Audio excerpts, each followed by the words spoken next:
Good evening, punters, and welcome into another episode of the Tripod, where we break down every NRL game every week from a punting perspective. This week, we will be looking back through round 19, and we managed to scrape a winning week this week, so back into the winner's circle, going 5-4 on best bets for the week. Jacob, how are you, mate? I'm all right, thanks, mate. We always say that we're not happy if we, only go 5-4. That doesn't meet our season-long standard of 63%. That's only a 56% clip. And of course, we're not getting $2 odds every time we win. We're getting, I think the average, if you crunch the numbers, it's about $1.86 per winner. Yep. But on this particular week, for example, if you had $100 per best bet, you made $37. And while you can say, look, if you had fun, you enjoyed, you're punting on the footy, watching the footy, and you made a profit, you can't complain. That's obviously not a great result. But I will say, I don't think our tips were that good this round. I look back, and we'll go through the games, and I think we're probably more lucky than unlucky. So in that case, I am happy that we jagged 5-4. Yeah, absolutely. And you've got to be happy with a winning week no matter what. It is a long-term game. Let's start with the Thursday night game, Jacob. And this is one I think we definitely got right. It was the Bulldogs beating the Rabbitohs 26 points to 16. We just had the one best bet on the game. It was the Bulldogs plus 8.5 points in the first half. That one got up. And you could just tell right from the opening whistle, like the Dogs fucking wanted it more. And when you're in those cellar-dwelling teams, it's hard to get that motivation. And I guess it's, if you're in that bottom four, you kind of have to do anything you can to find some motivation. It was easy for this Bulldogs side. They did not want the wooden spoon. They kind of knew to themselves if they could win one out of the next two, they would get off the bottom. And, they took it to the Rabbitohs. And sometimes that's where you need to look a little bit deeper, because we said, the Rabbitohs don't really need this game. You kind of tell it. They sort of looked a little bit flat coming out. Obviously didn't help when Sewer got sent off, because I think the Dogs scored a couple of tries during that 10-minute sin bin area. But South's got it back with the no try to Paulo, which was a clear no try. But the Bulldogs, honestly, they deserve to win this game. That's right. We said before the round, you had to try and pick the teams that would still be motivated, and getting off the bottom was strong motivation for the Dogs. But we liked playing them first half more than for the full game. And obviously plus 16.5 would have been an easy winner too. But we felt if they fell behind, more than 8 after the first half, that maybe the belief that they could win would wane. Right. Whereas they got out to a strong start, 20-0 in fact, and that included 2 tries while Sewer was off. And in live view, you thought it was a beauty of a hit. In slow-mo, maybe he catches Lewis a little bit high. So, Lewis was out for the game. That's your halfback for the Dogs, but they adjusted, and Averillo played well in the halves. But yeah, I think it was evened out by the bunker. Well, actually, no, it wasn't the bunker's fault. The try to Paulo wasn't sent upstairs when he put his foot out. And in live view again, I thought it was a try. I was only on replay. I was a bit annoyed. And then the Bunnies struck back again. So it was 20-10 at halftime. We cashed our best bet. But if the Bunnies were serious, they could have come out and got that win second half. But you could tell that they weren't really concerned with the result too much. 3 guys that had really big games for Tala Mariner, Aiden Tolman, who's always very honest, and Ockenbaugh, who's joined this team. I think the 3 of them, very strong, over 600 running meters between them. They were beastly. Let's move on to the Friday game. It's the Panthers beating the Cowboys 32 points to 12. Didn't have any best bets on this one. I know we both kind of leaned towards the Panthers' way, but as we said, there was always a risk of some guys getting rested over those final couple of weeks for this Panthers side. And despite them needing one of the next 2 to claim the minor premiership, during the week, there was whispers like Luai or Cleary might get rested. They both ended up playing, and they were both awesome. Kikau was an absolute monster once again. And I've heard a lot of stuff that people say, you need to, I don't know what you think, Jacob, but they say you should lose one before the end of the season. But honestly, this Panthers side, they're just a fucking well-oiled machine, and they just keep rolling. I really think, I get the resting players. You saw what happened to the Sharks. And for next week for the Panthers, I'd just be wary on betting on the Panthers side next week, because, that is just a golden opportunity to get some guys some rest going into the finals and making sure you're healthy, because we all know how important health is when it comes down to the finals. The Roosters, when they won back-to-back, they're one of the healthiest teams, and it's often, you can point to key injuries where teams don't win. So I would expect them to rest some people next week.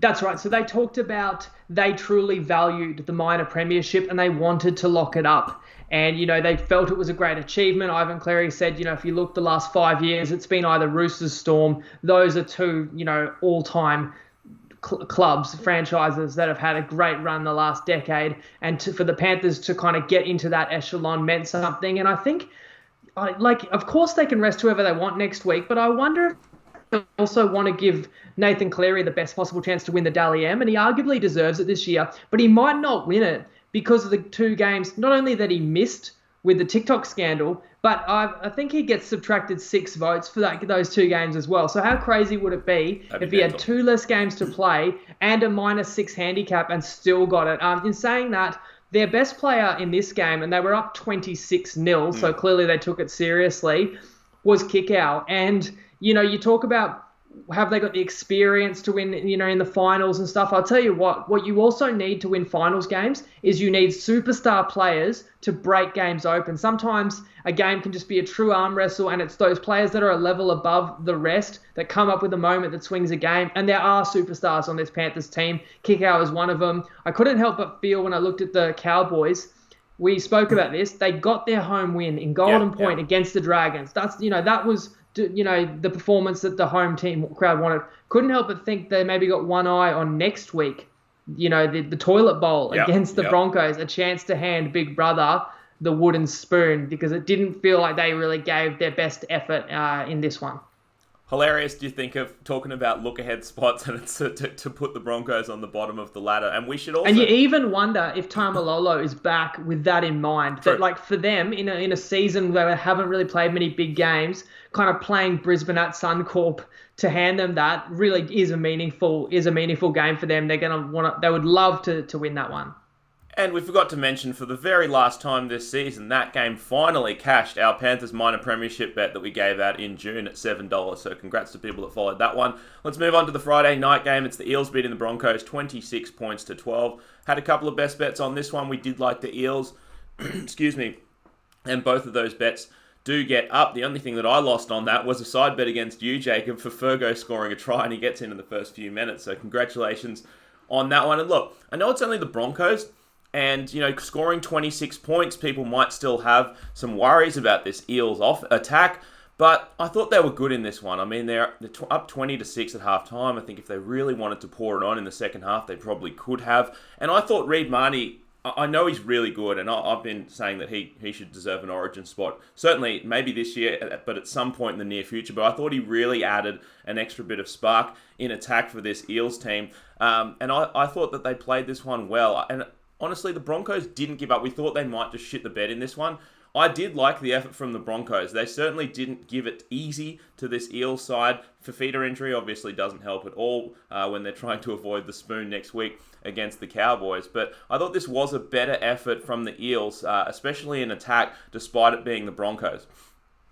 Yeah, you talk about 26 points. Perinara put his hand up and said he stuffed up as well. They actually scored.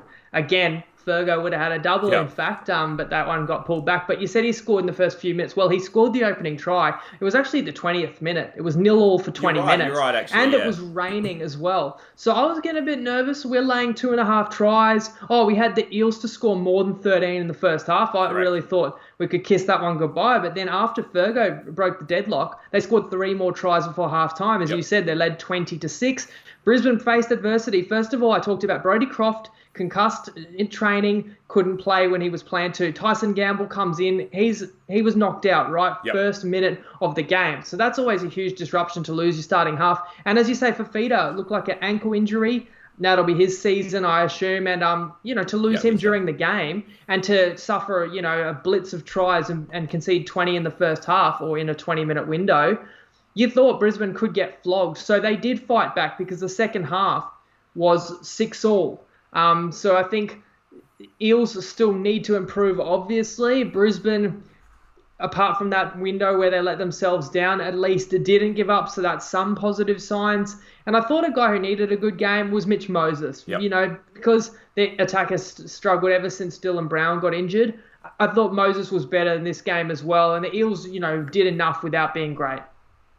I thought Jai Field had a pretty good game as well. Let's move on. And I would actually say as well, from a punting perspective, we did well with the bets we grabbed because Oh, yeah. the line was like 16 and a half. I think on Wednesday we could have laid a flat 16, right? Well, they won by 14, and by kickoff the line was like 19 and a half. Yep. So we thought the Eels would cover this game, but we found a better bet than the line. We laid 2.5 tries, and they won the game by 3 tries, but they missed a couple of kicks. But we spoke about how if you're going to win the game by 16 or more, you will win it by 3 tries. Correct. And we took the first half total over 13 and a half. But they didn't even hit their full game total, which I think was about 28 and a half. 28 So and a half, yep. you can say we got lucky because, the way we were leaning wasn't necessarily correct, but it goes to show when you dig deep and you try and get the best available bets, sometimes you can win when you don't even fully deserve to. Indeed. Let's move on to the Titans thrashing the Seagulls, 42 points to 24. We had a couple of best bets on this one, and we did like Manly, and we take a loss on both of those best bets. And look, this one was a game that we fucking thought long and hard about. We didn't take any plays on the pod. We wanted to see what would happen with Tommy Turbo. And, we kind of looked at this line and we discussed it on the pod, Jacob. We said, this Titans team has been showing up every week. But just, if you're going to name Turbo and if he's actually going to play, boy, will Manly lift in front of their home crowd. And, I probably disagreed with him playing. And he probably made a few errors and he definitely didn't look, like the old Tommy Turbo that we're used to. On top of that, he cops a shoulder injury. But look, this Manly side, they looked completely up for this one, and they looked on top for the first little while of the game until a fucking unforgivable try off a 7-tackle restart. And this is what I was saying with, shit teams like the Broncos, they fucking walk it up. But it's like this Titans side, they are playing for each other. They've got some confidence, and this is what I'm saying. You sprint the ball up, and good things can happen. And that really changed the game. That this Titans side is playing super hard every week. I know that they're not in contention for the finals, but they've been playing hard for weeks now. And to be honest, we definitely got the wrong side of this one, I think, and probably didn't respect the Titans enough the way that they've been playing in the last month or so. That's right, we got it wrong. And I said before, sometimes you can be a bit wrong, but you might just get a good market and win. Well, we were always going to lay 5.5 with Manly, and as it turns out, that was never going to win. But we debated long and hard about Manly over 23.5 points. Again, we were talking about the effect to Tom Trbojevich's, that Tom Trbojevic has on the attack. We just shied away from that. Although it was an afternoon game, we saw there could be showers around, therefore could be lower scoring. They scored 24, even though they got beat by 20. So that would have been a case of winning a best bet when by pure luck, an RC best bet. But we didn't take that. What did we take instead? Halftime, full-time Manly. Yeah. So we lost 0-2. We got what we deserved.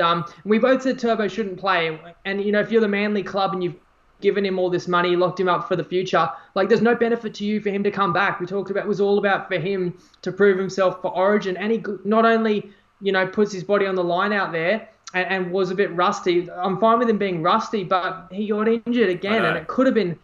I thought it could be really serious because they were saying, it could be torn rotator cuff, could be several months, but I saw an article headline today that he still could be right for Origin. So even though I'm a Queenslander, I'm thankful that, he hasn't gotten a more serious injury. I should also talk about the play you're referring to in case people didn't see it. Tonu Mapea catches a bomb in the end goal. Pretty good contested catch. Not a great kick. But he runs it back to the 20, taps it, Manly's asleep, gives it to AJ Brimson, who's deceivingly quick. Oh, yeah. Little bugger, little stump. He's got a kind of a strange gait, but geez, he looked like he was shot out of a gun. Yep. And he goes 80 metres, and that sums up what was a nightmare afternoon for Manly. But we did disrespect the Titans. They had won 3 in a row. This was now 4 in a row. Proctor was back, and he got on the score sheet as well. And they are one of the few teams that is out of contention but still playing with the total spirit. They're probably unlucky there aren't 24 rounds. And, if you could somehow give a wild card, you'd sub them in for the Sharks, but we'll get to them. And that'll be a very popular flyer pick for next season, I'd say. A lot of people after the last month or so of the Titans will be betting them. They ain't going to be under the radar with all the guys that are joining that team too. Absolutely not. Let's move on to the Storm thrashing the Tigers 50 points to 22. No best bets on this one, but I do take a little bit more money off of you, Jacob, and not much to take away from a betting perspective for me for this one. It just was an absolute clinic from the Storm and put on a 50 spot, but it was a relatively close game. I mean, it was a 6-point game after about half an hour, and that's the thing with these upper echelon teams, they are relentless for 80 minutes. And like we saw it in this game, like Tigers kept it close for the first half hour, and then the Storm just ran away with it. The Tigers couldn't keep up with them for the entire 80. You saw a similar type thing happen like when the Tigers played Penrith. They stuck with them for 30 minutes. But these upper echelon teams play for the full 80. It's another one. I'm not going to take too much away from it from Tigers' perspective. I mean, their season's been done for a little while. But in terms of the Storm, once again, it's another one of those teams. If you're going to throw them in your multis or whatever for next week, I'd just wait because like they're locked into the number 2 spot now. So I could once again see some late outs for the Storm next week. Their eyes will be firmly on week 1 of the finals, as almost certainly going to be against the Roosters. Correct. How good is that? Because really, if either of those teams is going to win the comp, and either of them could, it's probably the winner of that game rather than the loser that then goes the long way around the mountain. This was quite a crazy game. I would say Bellamy clearly wouldn't be happy with it because once again, the D was pretty poor at times. Yeah. It was such an open game. And remember, they let in a lot of late tries against Cowboys in a similar game where they lapped their opponent, but they still weren't clinical. But I tell you what, they do look bloody sharp in attack. And Brandon Smith returned. Christian Welsh was stood down. I mean, he's an Origin level prop that would be in the best 17. So I haven't heard any more about that. Yeah, he must be out for at least 2 weeks, right? Stood down. Why? But do you know why? COVID stuff. COVID breach. Oh, I thought it might have been discipline. So, okay. So I presume that they'd be able to get him back for finals week 1. Nico Hines filling in for Pappenhausen. I assume that Pappenhausen will be sweet for the finals. Again, we don't know. But Nico Hines had a really great game. He is a very serviceable backup. Jerome Hughes was carving up for a couple of weeks before he got hurt. Remember that game? He schooled the Roosters. Roosters had a few outs, and then he got injured. But he's back to his best. And I tell you, I'll say it again. You mentioned Marnie, but Harry Grant has to play for Queensland. He's that good. When he had the ball, he was threatening the Storm. He was making the Storm look worried. And so I think, I hope they don't pick Jake Friend or something, even though that guy's been in line for a long time and he's played on the back-to-back premiers. But the best number 9 on the field was, once again, Cameron Smith, of course, and he got a meat pie as well. And funny. He is still just an absolute master. He is indeed. Overtakes Bellamy for career tries. Let's move on to the Roosters beating the Sharkies 34 points to 18. Another one that we didn't have any best bets on, but I sneak in a side bet win by 0.5 point over Jacob. And look, just a pretty comfortable win for the Roosters. I mean, they rested Teddy, they rested Taukeiaho, and I mean, I guess you'd call it resting Cordner, despite, the fact that he's had a few concussions. They said he was probably going to be right to play, and honestly, it's probably the right thing to do. They've kind of been, locked into that 3 spot pretty much for a little while now, and these guys know how to win premierships. You have to have the guys healthy at the end of the season, and this was close-ish, but they sealed the game. 3 tries in 10, 11, 12 minutes in the first half, and then it was over. So once again, it's another one where the Roosters will probably rest some more guys next week. But the big story here is Cronulla. I mean, they have done it so tough this season. They've had so many injuries all the way throughout the season. They sneak in to the top 8 with the win last week. And now you have Sean Johnson out with an Achilles that's going to pretty much put him out for a majority of next season as well, probably. Royce Hunt gone, Dugan gone. So I've said this at the start of the season, I'll say it again. When the Sharks team is healthy, they are good. But when they're not, they are certainly not the same team. And honestly, I wouldn't be surprised if they're just completely done now. I don't know if I'd want to bet on them in the finals. I mean, they've got incredible spirit in this squad because I've already spoken in previous pods about what an achievement, an under-the-radar achievement it's been for this team with the adversity they've faced to be in the position they are, which is locked into the top 8. It's not easy to get in the top 8. Plenty of sides fight for it, and they had a lot go wrong, and they're still in there. And in this game, they turned up to play. Even though the Roosters were pretty clinical, the Sharkies kind of had this mentality let's not get phased. Things will go against us, but let's not drop our heads. Let's always, play positive when we've got the footy. And they did throw it around a bit. They put on some points of their own. They didn't get embarrassed. That allowed them to cover the spread by 0.5 point, which is good for you. And I think that line even dropped a little bit. Well, of course it did after our side bet because Cordner was out and I can't remember. Yeah, I think, at least Cordner was out for the game. So the line came in. So you got a good line against me. But this Sean Johnson injury is honestly heartbreaking. It's so brutal, innocuous, not even in the tackle. He just steps and he feels it, and it's a snapped Achilles. Obviously, not going to play this year. And look, if he had played, most likely they're not going to win in week 1 of the finals in Canberra anyway, as good as he's been. So you can say, well, it doesn't really change the prospects. But, I mean, this guy's like 29 years old. He had rediscovered the best form of his career. And that injury, I don't think he'll play next year at all either. I think it'll be a full 12 months. And because we're already late in the year, that's taking this guy, one of the best players in the comp and most exciting to watch in his prime, just taking him away from us. So all footy fans lose in that. I mean, he's recently had a new daughter. So, I mean, if there's a silver lining for him, he can have more family time. But It's got to be just brutal for that club and brutal for him as well. They actually are a side that has a bit more depth than some other sides. We've seen them bring through a lot of that Newtown squad. That will be tested. But their season effectively ended on Saturday night. He's been playing so well this season too. It is a real shame. Let's move on to today's games. We had the Raiders beating the Warriors 26 points to 14.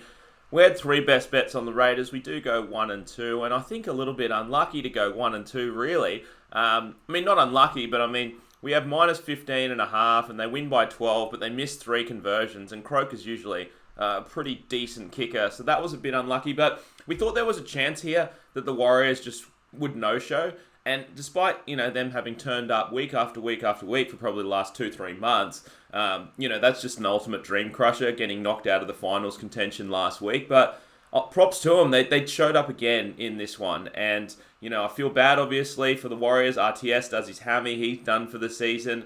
You lost Tavanga to a concussion as well. But the Raiders keep their top 4 hopes alive. Now, I think they'll be up for next week, right? They play before the Eels play. But let me ask you this, Jacob. Like, if you're the Raiders, and maybe it's close, maybe it's not that close, but is there really that much difference? You win, you try your ass off next week, maybe the Eels win as well, and you play the Panthers round 1 at Panthers Stadium, or you chill next week, you rest up, and you get to play a Sharks team that's battered and bruised, at home for week 1 of the finals. You know what the extra dimension is? That they play the Sharks next week, right, as well, don't they? So how strange is that they're going to play the Sharks in a meaningless game? Sharks can't get higher than 8. Oh, sorry. Well, it's up to them whether, how they determine the stakes. It's not meaningless for the Raiders, but you're suggesting if there's players who are a little bit, battered or bruised, and obviously Bateman got maybe an elbow injury here. Williams is going to have to get through concussion protocol. And you'd think, well, we can probably beat them anyway without playing our full complement. So I would rest guys that could do with a rest, but I wouldn't, punt on the game, because you need to apply that pressure to the Eels, and the Eels haven't looked great. And there's a bit of feeling with the Tigers. I know that they were pretty far off the mark against the Storm, but they're a side that certainly could pose a threat of an upset. You saw how close they went against the Bunnies. So I think if you're the Raiders, you have to still believe, you're going to make the 4, but they were actually kind of lucky to win this game today. So I won't say we got unlucky, although the Raiders could have won by 16 or more and we would have covered. I don't think we deserved it. I mean, okay, yeah, Williams got a concussion very early and was out, right? But Warriors were up 14-4. Jack Whiten was in the bin. They firstly hit the post themselves off a conversion that was basically in front. So That was lucky, because we had the Raiders to win both halves. If they get up 12 there, and they're playing against 12, there's just no way the Raiders win the half. There's no way they were going to anyway. The Warriors were on the attack again. They had them outnumbered, and they throw an intercept. And Valame goes the distance, pulls the game back within 4.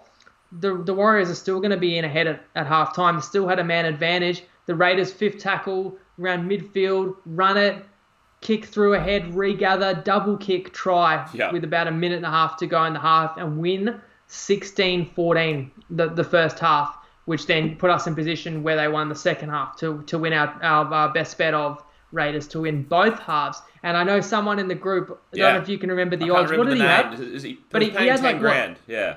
He had about $20 on a bet paying $10,000, and he needed Raiders to win both halves. And I think he had an AFL favourite that was $1.20 today, and they were down about 30, but they came back and won as well. Massive. How about that? Sometimes you're just blessed. But you look at the second half as well. The Raiders got the try that got them further ahead from an intercept as well. Roger got injured. so many teams could have folded. Like, I thought New Zealand would have easily gone down 20 plus. So all I can say is incredible heart by them. The Raiders a bit lucky to jag this one, but they do keep the pressure on the Eels, which keeps it interesting for round 20. Indeed it does. Let's move on to the final game. It was the Knights absolutely thrashing the Dragons, 42 points to 18. Just had the one best bet on this one. We laid the chalk with the Knights, and that one obviously won pretty easily. Kind of a shame that we didn't have any more best bets on this one, Jacob. I know that we both like the Knights a fair bit, but it's tough to get value on those favourites when you're, laying more than a converted try. So that's probably one regret. But, and I guess we probably wouldn't have hated it that much because we like the Knights. We gave out the best bet, but then you lose Tex Hoy, you lose Edric Lee between the pod and between game time. But Knights were up for this one. They looked really good, and the Dragons looked completely flat. And I said this a few weeks back that once the Dragons got mathematically eliminated, I didn't want any part of them, and they've served up basically steaming piles of turd ever since. Like, just not only the effort, but just like simple errors. I mean, like in the first half, I think they had back-to-back sets where you have a kick out on the full from Ben Hunt, and then the very next set, you have a drop pass from Corey Norman with absolutely zero pressure on third tackle. Then, like 3 minutes later, you fucking kick the restart out, over the dead ball line. So it was just a piss poor effort, especially on defense for this Dragons side. And I'll be honest, like a lot of people might say, oh, bounce back spot from the Dragons after getting lit up. I actually think that they're completely done for the season. It looks like there's just no heart there at all. But really good win from the Knights. It's kind of hard to gauge, how the Knights looked good to the eye test, but once again, the Dragons' defense was pretty putrid. So I don't know how much I'm taking away from this one, but at least it's a confidence booster for this Knights side that probably needed it. Saving grace for the Dragons. They play the Storm next week, but the Storm might not need it. But the Storm's reserve squad will flog them if they bring this attitude. And if you could fly overseas, then the Dragons team would all be planning their Bali trip. And they have been for a couple of weeks, and we have certainly not been on them. We've either gone against them or bet overs. That's what you want to do against teams with very questionable motivation. And yeah, we definitely were going to lay the -8 with the Knights, and we're looking. And I'm referring not to our discussion on the pod, but to our discussion when we look through the markets and try and find best bets. And we were going to play a bet that we have not taken all year. We've only ever taken the opposite. We like taking a favourite to not score 3 unanswered tries when we think it'll be lower scoring or we like the underdog. Well, in this case, we thought higher scoring and we like the favourite.